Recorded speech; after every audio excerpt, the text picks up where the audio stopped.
నమస్తే, welcome to legend. ప్రస్తుతం మనతో పాటు ఓయూ విద్యార్థి నాయకుడు మనీష్ గారు ఉన్నారు. మాట్లాడదాం. బ్రదర్ చెప్పండి, ఏదైతే హెచ్యూకి సంబంధించి అయితే పెద్ద ఒకప్పుడు ప్రత్యేక తెలంగాణ ఉద్యమం గురించి ఉద్యమాలు చూసాం. ఇప్పుడు నెక్స్ట్ అదే ఉద్యమం, ఒకప్పుడు లగచర్ల ఇష్యూ చూసాం. ఇప్పుడు కూడా అదే ఉద్యమం తలపించేలా ఉద్యమాలు జరుగుతా ఉన్నాయి. దీనికి సంబంధించి ప్రభుత్వం ఎందుకు ఇంత మొండి వైఖరిగా వ్యవహరిస్తుందని అనుకోవచ్చు? అన్న, మీరు ఫస్ట్ నుంచి ప్రభుత్వం ఎప్పుడైతే పొజిషన్కి వచ్చింది, మీరు చూస్తే కాంగ్రెస్ గవర్నమెంట్ ఎప్పుడైతే రూలింగ్ వచ్చిందో ఫస్ట్ నుంచి స్టూడెంట్స్ గొంతు నొక్కేయాలని చూస్తుంది. ఎందుకంటే తెలంగాణ రాష్ట్రం ప్రభుత్వాన్ని అంటే స్టూడెంట్స్ ప్రభుత్వాన్ని ఒక దిశగా తెలంగాణ రాష్ట్రాన్ని సపరేట్ చేయాలని కోరుకుంది. దానికి మెయిన్ కారణం స్టూడెంట్సే. సో మనం ఏం ఇల్లీగల్ చేసినా స్టూడెంట్స్ అడ్డుపడతారని ఫస్ట్ నుంచి ఈ తెలంగాణ కాంగ్రెస్ గవర్నమెంట్ స్టూడెంట్ గొంతులు ఎట్లా నొక్కేయాలని చూస్తుంది. మీరు చూస్తే ఇది కాకు అప్పుడు హైకోర్టు విషయంలో కానీ మొన్న స్టూడెంట్స్ స్ట్రైక్ చేయొద్దని సర్కులర్ చేసింది. ఎందుకంటే స్టూడెంట్స్ గొంతు ఎత్తుతున్నారు, తప్పులు చేస్తే గొంతు ఎత్తుతున్నారని వాళ్ళ గొంతులు ఎట్లా నొక్కేయాలి అని మొదలు పెడితే ఇప్పుడు హెచ్యూకి వచ్చి ప్రతి దగ్గర స్టూడెంట్స్ ని డిస్టర్బ్ చేస్తున్నారు. అండ్ మోర్ ఓవర్ ఇప్పుడు కాంగ్రెస్ గవర్నమెంట్ తెలియాల్సింది ఏంటంటే వాళ్ళ డ్యూటీ అది ఎన్విరాన్మెంట్ ని కాపాడడం, ఎన్విరాన్మెంట్ ని రక్షించడం అండ్ ఎన్విరాన్మెంట్ ని పెంచడం కూడా. ఎందుకంటే స్టేట్ స్టేట్ కస్టోడియన్ ఒక్కటే కాదు, వాళ్ళని ఒక తల్లిలాగా చూసుకోవాలి. ఆక్సిజన్ అంటే వీళ్ళని ఎట్లా డెవలప్ చేయాలని చూసుకోవాలి. Development not includes industrial development includes to take care of this health of this people అనేది నేను చెప్తాను. దీనికి సంబంధించి లోపల ఎలాంటి జంతువులు లేవు, అట్లాంటి జంతువులు ఉన్న వీడియోస్ ఫుటేజ్ బయట పెట్టిన వారిని కేసులు వేశారు. మన లేడీస్ పైన కూడా లేడీస్ కానిస్టేబుల్ లేకుండా ఇష్టానురీతిగా లాఠీ చార్జ్ చేసిన పరిస్థితి. దీన్ని అట్లా ఎట్లా చూసుకోవచ్చు? ఇది మూర్ఖపు చర్య అన్న. అసలుకి పోలీసులు మనుషులకు వ్యవహరిస్తలేరు. అండ్ ఇంకా వాళ్ళని మమ్మల్ని గుంటలక్కలు అంటున్నారు. సరే, మేము గుంటనక్కల మేము యాక్సెప్ట్ చేస్తాం. గుంటనక్కలకు ఒక సెల్ఫిష్నెస్ ఉంటుంది. మా సెల్ఫిష్నెస్ ఏంటంటే మేము ఈ ప్రజలకి మేము ఈ రోజు ఉంటాం, రేపు పోతామన్నా, కానీ ఇక్కడ ఉన్న సొసైటీకి మేము హెల్తీ ఆక్సిజన్ ఇవ్వాలనుకుంటున్నాం, హెల్తీ నేచర్ ఇవ్వాలనుకుంటున్నాం. కానీ మీరు ఎట్లాంటి గుంటనక్కలంటే ఇక్కడ నుంచి ఏడ రూపాయి వస్తుంది, ఏడ 2 రూపాయలు వస్తాయి, ఏడ తవ్వుకొని తిందామనే భావనతో మీరు బతుకుతున్నారు. మేము గుంటనక్కలైన మానవ దృక్పథంతో మేము ఆలోచిస్తున్నాం. కానీ మీరు ఒక రాక్షస దృక్పథంతో ఆలోచించి మా స్టూడెంట్స్ ని లాఠీ చార్జ్ చేసుకుంటూ ఇష్టం ఉన్నట్టు కొట్టుకుంటూ మనుషుల లెక్క ట్రీట్ చేస్తున్నాం. మేమన్నా గుంటనక్కలుగా మేము ప్రొటెస్ట్ చేసుకుంటూ మా రైట్స్ ని మేము అడుగుతున్నాం. కానీ మీరు కుక్కల్ని కన్నా హీనంగా కొడుతున్నారు మమ్మల్ని. అంటే మాకు ఒక రైట్ టు ఫ్రీడమ్ లేదా, ఫ్రీడమ్ ఆఫ్ ఎక్స్ప్రెషన్ లేదా, మాకు అడిగే రైట్ లేదా అని నేను అడుగుతున్నాను గవర్నమెంట్ ని. అండ్ రేవంత్ రెడ్డి ఒక్కసారి ఆలోచించుకోవాలి.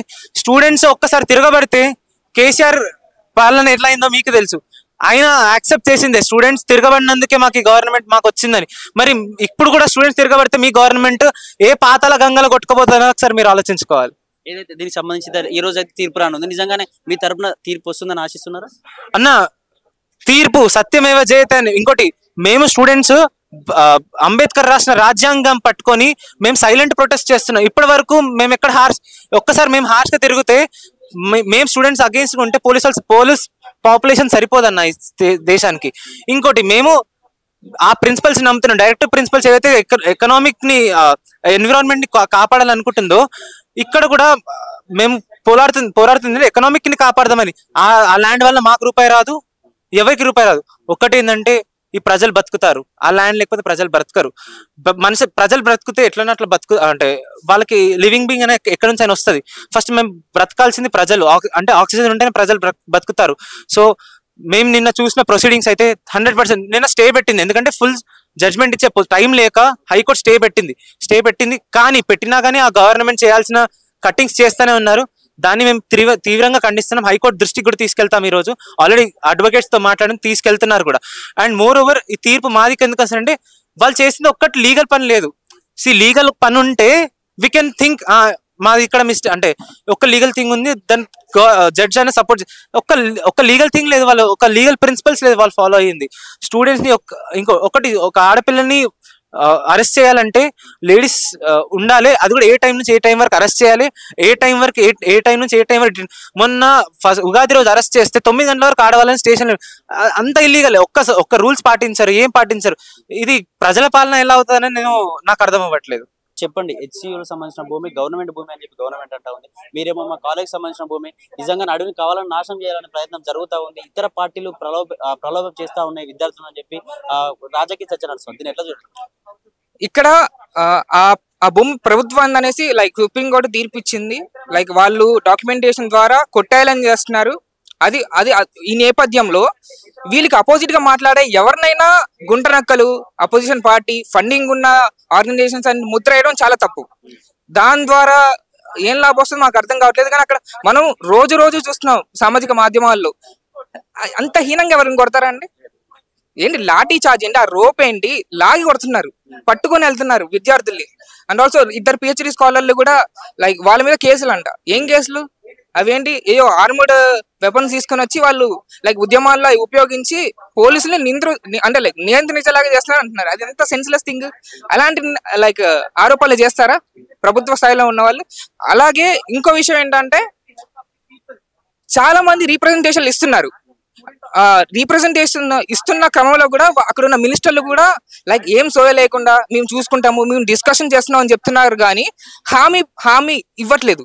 లైక్ అక్కడ ఇప్పుడు 2 మినిస్టర్లు ఉన్నారు, సేమ్ సెంట్రల్ యూనివర్సిటీ చదివిన వాళ్ళు కూడా పద్ధతిబందీగా మేము లైక్ అక్కడ ఎలాంటి జీవరాశులకు కానీ ఎలాంటి జీవులకు కానీ మేము ఆటంకం కలిగించుకోకుండా మేము చూసుకుంటామని హామీ ఇవ్వట్లేదు.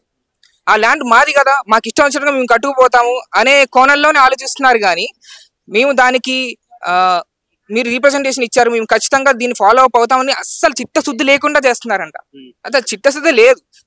దీని క్రమంగా మనం చూస్తే ఇప్పుడు అసలు ఏసీలో కూర్చొని ఉండే సీఎంకి ఎట్లా తెలుసండి బయట పొల్యూషన్ ఎట్లా ఉందో తెలుసా?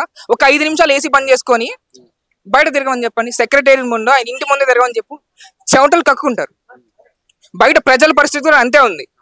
అసలు మీరు చూస్తున్నారు కదా, ఇది మార్చి ఫిబ్రవరి మధ్యలోనే మనకి ఎండలు విపరీతంగా, గ్లోబల్ వార్మింగ్, ఇంకోవైపు ప్యారిస్ కన్వెన్షన్స్ అని, రామ్సంగ్ కన్వెన్షన్స్ అని విపరీతమైన కన్వెన్షన్ ఉన్నాయి. లైక్ ఇండియా కూడా డిజిగ్నేటెడ్ కంట్రీ దానికి. అవన్నీ ఫాలో అప్ లేకుండా ఇది అటానమస్ గా ఈ స్టేట్ మేము కట్ చేసుకుంటూ పోతాము, గ్లోబల్ వార్మింగ్ అయితే మాకేంటి, అసలు ఆ టెక్నాలజీ తెలుసా? ఎన్విరాన్మెంటల్ ప్రొటెక్షన్ లాస్ ఆ పుస్తకం లైక్ యాక్ట్ ఉందని తెలుసా మన గౌరవనీయ సీఎం గారికి? ఆ మినిస్ట్రీలో ఉన్న వాళ్ళు ఎవరికేం తెలుసా? చట్టం ఉందని తెలుసా? చట్టంలో లైక్ ఎన్ని పాయింట్స్ ఉంటాయి, అసలు ఎకలాజికల్ సస్టైనబిలిటీ గురించి ఎలాంటి పాలసీస్ చేసుకోవాలి యాజ్ ఏ వెల్ఫేర్ స్టేట్ గా, దాన్ని ఎవరైనా ఫాలో అవుతున్నారా? అవ్వట్లేదు. క్లియర్ గా కనిపిస్తుంది. 5 నిమిషాలు ఏసీ బంద్ చేసుకొని బయట తిరగమని చెప్పండి సీఎం గారిని, చెమటలు కక్కుకుంటారు. సేమ్ ప్రజలు ఆయనకి నమ్మి ఓట్లేసిన ప్రజల పరిస్థితి కూడా అంతే. ఇప్పుడు ఎంతో శ్రామిక వర్గాలు పనులు చేస్తున్నారు, తాపీ పనులు చేస్తున్నారు, రోడ్ల మీద పండ్లు అమ్ముకొని బండి మీద పండ్లు తీసుకెళ్లే పని చేసే వాళ్ళు కూడా ఉన్నారు. చెమటలు కక్కుంటారండి. మనం ఈ క్రమంలో వస్తున్న సమ్మర్ సీజన్ లో ఇంత పొల్యూషన్ వస్తుంది. అసలు 2008 నుంచే మనకి లైక్ పొల్యూషన్ మెజర్మెంట్ లైక్ ఆ లిస్ట్ లో పడిపోయాం. హైదరాబాద్ లైక్ పొల్యూటెడ్ స్టేట్ అయిపోయింది కంప్లీట్ గా. హైదరాబాద్ కూడా ఒక లైక్ ఇప్పుడు మనము ఢిల్లీ, లహార్ మనం చూస్తూ ఉంటాము, మాస్కులు పెట్టుకొని తిరుగుతారు వాళ్ళు.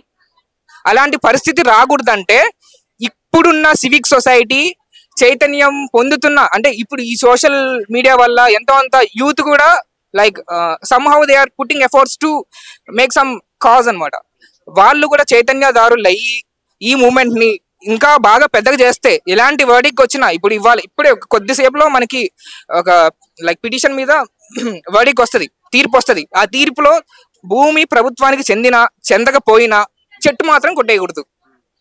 అదే పట్టుదలతో మన విద్యార్థి లోకం లైక్ ఇప్పుడు ఎవరైతే యువత ఉన్నారో, హైదరాబాద్ అయినా కానీ తెలంగాణ కానీ నేషనల్ వైడ్ మూవ్మెంట్ లో ఫాలో అప్ అవుతున్న యువత, చెట్టు కొట్టకూడదు, చెట్టు కొడితేనే అభివృద్ధి వస్తుంది అంటే అది శూన్యానికి దారి, సెన్స్లెస్ పని. ఇంకో నోట్ ఏంటంటే like destruction of forest for the development of the state అనేది అది పిచ్చితనం, మనం ఏం చేయలేము. దాన్ని మీరు అర్థం చేసుకొని మీరు ఖచ్చితంగా మీకు సంవత్సరంన్నర అవుతుంది గవర్నమెంట్ వచ్చి, ఇది కూడా లైక్ మీకు అడ్మినిస్ట్రేటివ్ ఆఫీసర్లు చెప్పరా మీకు ఇట్లా అసలు వాళ్ళు ఏం చెప్తున్నారు, ఏమనుకుంటున్నారు, మీ ప్రభుత్వమే కూలిపోతుంది ఇట్లా ఉంటే, వాళ్ళు చెప్పరా? ఎందుకంటే ఇప్పుడు ఎంత మూవ్మెంట్ అవుతుందంటే, ఇది తెలంగాణ 2014లో మూవ్మెంట్ ఎట్లా వచ్చిందో 9 నుంచి 14 వరకు సేమ్ అలాంటిది ఈ వారంలో కనిపించింది. అదే అట్మాస్ఫియర్ తెలంగాణ వ్యాప్తంగా. ఇది ఇంకో 4 రోజులు కంటిన్యూ అయితే ఏమైతే తెలుసా, కుప్పకూలిపోతుంది ప్రభుత్వం. విద్యార్థులు, ఉస్మానియా విద్యార్థులు లైక్ వాళ్ళకి హెచ్యూ వెళ్ళే యాక్సెస్ లేదు. నిజంగా అంత యాక్సెస్ దొరికి హెచ్యూ వాళ్ళు కూడా బయటకు వచ్చి ఉస్మానియా వాళ్ళందరూ కొలైడ్ గా చేస్తే, ఇఫ్లు లైక్ సెంట్రల్ యూనివర్సిటీస్ వాళ్ళు, నిజాం కాలేజ్ వాళ్ళందరూ కొలైడ్ గా చేస్తే ఎట్లుంటుందో తెలుసా? మంత్రులందరూ పారిపోవాల్సి వస్తుంది, మీరే పార్టీ మారాల్సి వస్తుంది. అట్లాంటిది మీరు ఆలోచించాలండి. మేము విద్యార్థులము, లైక్ ఎంతో అంత సామాజిక స్పృహ ఉన్న వాళ్ళము, చదువుకునే వాళ్ళము. యూనివర్సిటీలో మేము దీని గురించి చర్చలు చేస్తూ ఉంటారు. మీరు ఎలాంటి మీకు ఎంత అంత అంత ధైర్యం ఉంటే ఎట్లా తీసుకొస్తారు? అది సింపుల్గా మళ్ళీ గుంట నక్కలంట. ఎవరి గుంట నక్కలు? విద్యార్థులు గుంట నక్కల? అంటే ప్రశ్నించే వాళ్ళు గుంట నక్కల? మిమ్మల్ని నమ్మి ఎంతో మంది ప్రజలు మీకు ఓట్లేశారు, వాళ్ళు గుంట నక్కల? ఎవరు గుంట నక్కలండి? ఎవరిని మోసం చేస్తున్నారు? మీరు ఆలోచించండి. గుంట నక్కలు కూడా యానిమల్స్. అవి ఇప్పుడు హెచ్యూలో ఉన్నా కానీ వాటిని మీరు ప్రొటెక్ట్ చేయాలి స్టేట్ గా. గుంట నక్కలు ఉంటే వాళ్ళకి లైక్ వాటిని మీరు తరిమేస్తారా? హెచ్యూ నుంచి వాటిని కూడా జింకల్ని ఎట్లా చంపేస్తారా అట్లా చంపేస్తారా? గుంట నక్కలు కూడా యానిమల్స్, వాటిని కూడా మీరు రెస్పెక్ట్ ఇవ్వాలి. లైక్ ఎండేంజర్ లో ఉంటే వాటిని కూడా మీరు పాలసీస్ ద్వారా ఇంకో చోటికి షిఫ్ట్ చేయాలి. సో మేము ప్రభుత్వానికి ఇదే చెప్తున్నాము, మీరు ఎలాంటి పాలసీలు తెచ్చినా కానీ దృష్టితో తీసుకురండి. ప్రజల్లో చైతన్యం పెరుగుతుంది. మీరు పిచ్చి పిచ్చి వేషాలు వేస్తే మాత్రం పట్టుకొని కొడతారండి. మేము ఇంకోసారి నిక్కార్స్గా చెప్తున్నాము. ఉస్మానియా యూనివర్సిటీ కూడా హెచ్యూకి చాలా సపోర్టివ్గా ఉంది. ఎప్పుడు పిలిపించినా కానీ బద్దలు కొట్టేలాగా ఉన్నాం. అలాగే మీకు సంబంధించిన రోజు అయితే తీర్పు వెలువడి ఉంది కోర్టులో. నిజంగా మీ తరపున తీర్పు వస్తుందని ఆశిస్తున్నారా? ఇప్పుడైతే మేము విజయానికి ఒక అడుగు ముందల ఉన్నామని మేము ఖచ్చితంగా ఆశిస్తున్నాము. ఖచ్చితంగా లైక్ నిన్న జరిగిన దాంట్లో కూడా లైక్ 24 hours వరకు, నెక్స్ట్ హియరింగ్ వచ్చే వరకు ఆ జేసీబీలు ఏమున్నాయో, బుల్డోజర్స్ ఏమున్నాయో అవన్నీ ఆపేయాలి అన్నప్పుడే కొంత సంతృప్తి లైక్ వచ్చేసింది యూనివర్సిటీలో. అండ్ ఆల్సో తీర్పు కూడా మాకు అనుకూలంగానే వస్తుందని మేము భావిస్తున్నాము. రాకపోయినా కానీ ఉద్యమం మాత్రం తీవ్ర స్థాయిలో ఉంటుంది. ప్రభుత్వాలు కూలిపోయేంత ఒత్తిడి తేయగలమని మేము నమ్ముతున్నాం ఖచ్చితంగా.